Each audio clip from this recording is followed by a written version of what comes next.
Okay, that's all for this project and for this section of the course. Congratulations on your hard work so far.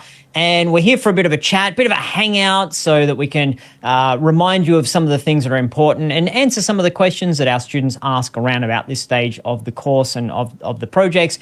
The main thing I want to get across here is if you're going through the code and you're new to programming and it's not quite clicking and it doesn't quite make sense and you're thinking, how can I ever remember this?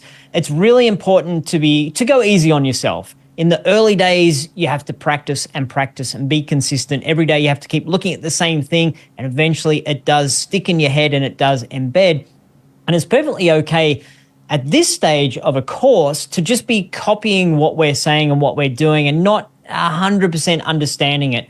But if you find yourself in that spot where you think, I didn't quite 100% understand that, pause the video, take the time, go read up some extra docs and watch some extra videos to get to the point where now I understand how that works and now I understand why that happens. Or even go back and watch that video again in the course and listen to the explanation.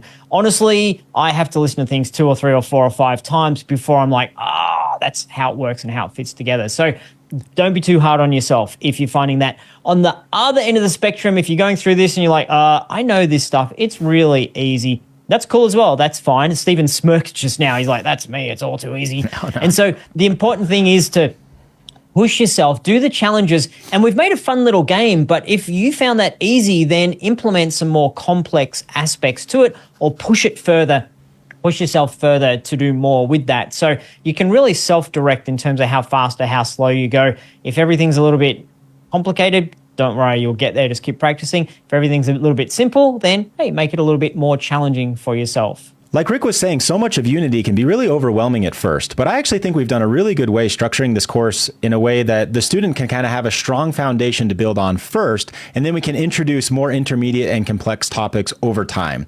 One of those things that I'd like to touch on is input. We've handled input in this section or this project in a relatively rudimentary or the old input system sort of way. And in my opinion, it's actually the most simple way to get input into Unity straight off the bat in what seems like a fairly intuitive way.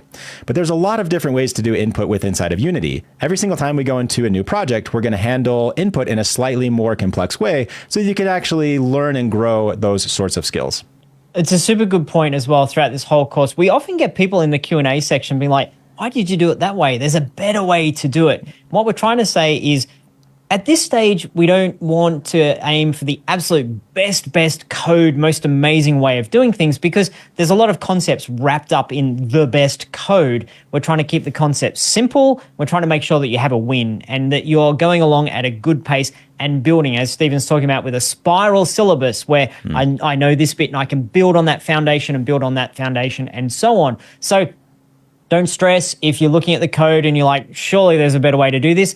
There absolutely will be. And sometimes, just to be jerks, we put in some code that's a little bit frustrating so that you get to experience that frustration of surely there's a better way to do it. And then in the next project, we say, here's the better way to do it. And so we're leveling up your skills as we go. Rick, how many times did I go implement something specifically through code where you actually had to reel me back and you're like, not yet. We actually can't give you everything that we want to give you right away. I love game development and I'm super excited to give you all of these tools, but it's important that we actually intentionally give you, some more beginner ways to handle things first before we just throw what might be the best way to do it.